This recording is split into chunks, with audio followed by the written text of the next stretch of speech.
Kechagi kuni mana ustozlarimiz qilishdi, umra qilishdi. Men ham sizni borish to'g'risi. Odamlar nima uchun Ka'bani oldiga tushayotganini bilishmayapti. To'g'ri tushuning. Bu suhbatlardan maqsad ham shu o'zi. To'g'risi, selfie qilish uchun yoki o'sha borib toshni ushlash uchun hamma shunga xuddi musobaqaga kelgandek-da.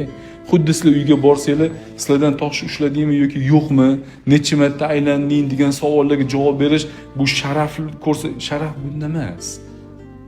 Nimada sharaf bu yo'ldan kechdi bilasizmi? Bordingiz, necha marta tavof qilding, necha marta tosh ushlading degan savolga bitta javob berasiz-da. Necha marta tavof qildim, tosh ushladim, ushlamadim bilmayman, lekin men bu yo'ldanchi bilasam, onamdan tug'ilganda pok holatda qaytdim. O'zi asli sharafim shunday ekan, dinda. Bo'ldi, hamma savollar jim bo'lib qoladi. Chunki bu yo'ldan ko'zlangan maqsad sharaf shunda.